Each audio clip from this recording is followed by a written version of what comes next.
آپ سب کو یا علی مدد۔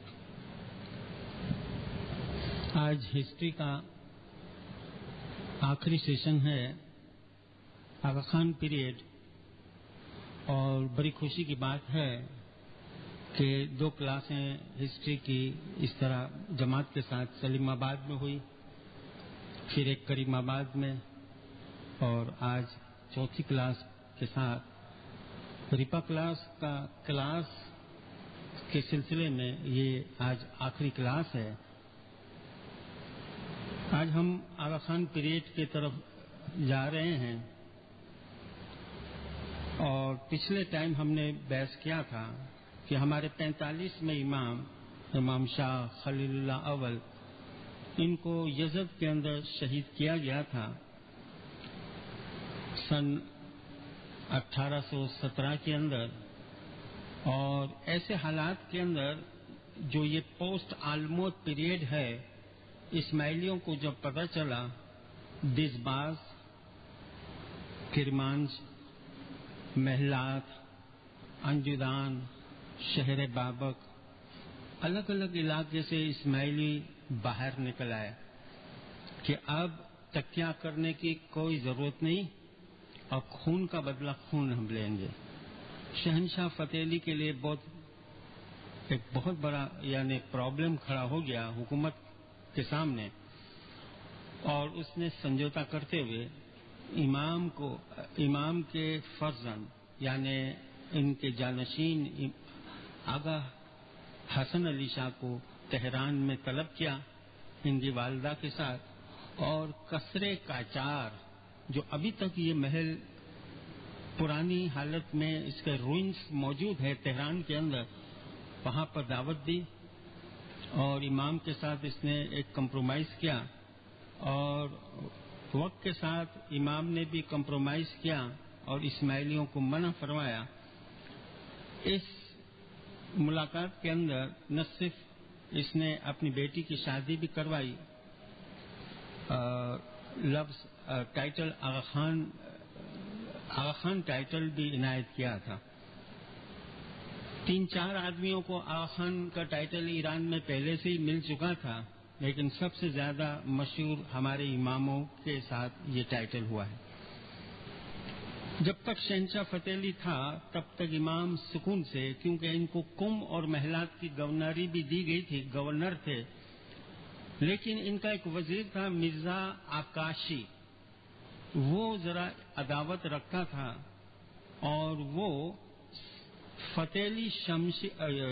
شہنشاہ فتح علی کی وفات کے بعد محمد شاہ جو اس کا بیٹا تخت پر بیٹھا تو وہ اس کے کان بھرتا تھا مرزا آکاشی وزیر، اور امام کے متعلق یہ رومرز افواہ پھیلایا کہ وہ محلات کے اندر خود اپنی حکومت بنا رہے ہیں، اور اس طرح حکومت کے ساتھ آہستہ آہستہ ناراضگی ہوتی گئی، جھگڑا بڑھتا گیا، اور کئی جگہ پر حکومت کی فوج کے ساتھ امام کی فوج کی بھی آپا دھاپی ہوئی۔ چنانچہ ایک وقت ایسا آیا کہ امام نے یہ ارادہ ظاہر کیا کہ وہ ایران کو چھوڑ دیں گے۔ امام حسن علی شاہ بندر عباس کے راستے آنا چاہتے تھے، لیکن راستہ بلاک کر دیا، چنانچہ آپ افغانستان کے راستے ایران کو چھوڑا۔ یہ 1840 کا واقعہ ہے، اور افغانستان میں 1841 کے اندر امام نے اپنا قدم مبارک رکھا۔ کندھار کے اندر مولانا میجر ہنری راولنگسن کے ساتھ بھی ملاقات ہوئی، جو وہاں کا پولیٹیکل ایجنٹ تھا، اور اس کے بعد امام کندھار سے سیدھا کابل آئے، اور کابل کے افغانستان میں اس وقت برٹش کا مولا نے ساتھ دیا تھا، اور یہ ایک بہت بڑی لمبی کہانی ہے کہ جتنے عرصے امام وہاں پر رہے اتنے عرصے تک کئی جگہ سے ہندوستان سے مرید امام کو ملنے کے لیے کابل بھی آتے تھے، اور کئی کابل کے اندر لوگوں نے وہاں پر مولا کا دیدار بھی کیا۔ جب برٹش نے یہ ارادہ ظاہر کیا کہ اب ہم افغانستان چھوڑ دینا چاہتے ہیں، تو مولا بھی یہی ارادے کے ساتھ افغانستان چھوڑ دیا۔ کلاٹ ڈویژن کے راستے مولا سبی ڈویژن آئے۔ نومبر کا مہینہ تھا، اور یہاں ایک بات بتاتا چلوں، بڑی انٹرسٹنگ ہے۔ 28 نومبر سن 1841 نومبر کا مہینہ تھا، سخت سردی تھی۔ مولا کے لشکر کی تعداد تقریباً 3000 کے قریب تھی۔ اب ظاہر ہے کہ صبح کو اگر 3000 کا ناشتہ بنایا جائے تو ان کو باورچی وغیرہ کو 3-4 بجے اٹھنا پڑے، اور پھر اگر دوپہر کا کھانا پکانا ہو تو ان کو صبح 9-10 سے تیاری کرنی پڑے۔ تو اس طریقے سے یہ 28 نومبر کی بات ہے کہ کھانا پکانے کا ایک پرابلم کھڑا ہوا کہ اناج پانی تو مولا کے لشکر میں موجود تھا، برف سخت گر رہی تھی، لیکن آگ نہیں تھی، یعنی جس سے کھانا پکایا جائے، اور اگر تھی تو بہت تھوڑی تھی، جس سے کیونکہ لکڑیاں زیادہ گیلی ہو چکی تھی آگ پکڑتی نہیں تھی۔ اب تھوڑی سی آگ جو بجھنے کے قریب تھی، اور 3000 لشکر کے کھانے کا سوال تھا۔ چاروں طرف نظر رکھو، سفیدی ہی سفیدی سنو فال کی نظر آتی تھی۔ مولا کے خیمے کے اندر عرض رکھی گئی کہ یا مولا، یہ ایک مسئلہ کھڑا ہوا ہے، آگ نہیں ملے گی تو مسئلہ کھڑا ہو جائے گا، فاقہ کشی ہو جائے گی۔ تو مولا نے فرمایا کہ کتنی آگ بجھی ہے۔ پتھر سے رگڑ کر آگ گھاس کو جلایا جاتا تھا، مگر پتھر بھی گیلے تھے، تو بتایا کہ تھوڑی سی آگ بچ گئی ہے، اگر وہ بھی بجھ گئی تو پھر امید کی کوئی یعنی کرن نظر نہیں آتی۔ جلتا ہوا ایک کوئلہ تھا، وہ مولا کے سامنے پیش کیا، اس کے سوائے ہمارے پاس اور کچھ نہیں، اگر یہ بھی بجھ گیا تو کھانا نہیں پک سکتا۔ مولا نے تیر کمان لیا، ایک تیر اور ایک کمان، اور جلتے ہوئے کوئلے کو تیر کے ساتھ باندھا اور فضا میں زور سے اڑایا، فضا کے اندر میزائل کیا، اور یہ چاروں طرف سفیدی تھے، اندھیری رات تھی، یہ جلتا ہوا کوئلہ تیر کے ساتھ چپکا ہوا تھا، دور 2-2.5 فلانگ کے فاصلے پر جا کے گرا۔ کوئی بھی دیکھ نہیں سکا کہ یہ کہاں پر جا کے گرا۔ مولا نے فرمایا جاؤ ڈھونڈو وہ تیر کہاں پر گرا ہے، جہاں پر یہ گرے گا میری دعا ہے تمہیں وہاں پر آگ ملے گی۔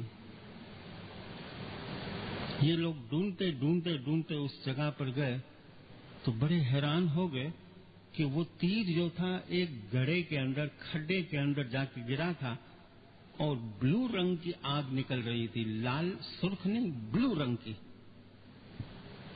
اور سب حیران ہو گئے، اور یہاں پر سب خیمے کو شفٹ کیا گیا، کھانا پکایا گیا۔ جب کھانا پکایا گیا تو سبی ڈویژن کی اس جگہ پر مولا نے حکم فرمایا کہ اس گڑھے کو، اس کھڈے کو ڈانک دو۔ ڈانک دیا گیا، اور پھر یہاں سے مولا کا قافلہ چلا گیا۔ یہ واقعہ میں نے بتایا 28 نومبر 1841، تقریباً 100 سال کے بعد 1952 میں اس جگہ پر ہی ایگزیکٹ اس جگہ پر سوئی گیس کی تلاشی ہوئی تھی۔ یہ سبی ڈویژن کا وہ حصہ تھا جس مقام کو سوئی کہتے ہیں۔ سوئی ایک ولیج کا نام ہے، وہاں کی گیس کو ہم سوئی گیس کہتے ہیں، ورنہ یہ نیچرل گیس ہے، لیکن سوئی نامی جگہ سے یہ مولا نے آج سے 100 سال پہلے اس جگہ کو اس طرح ڈسکور کیا تھا۔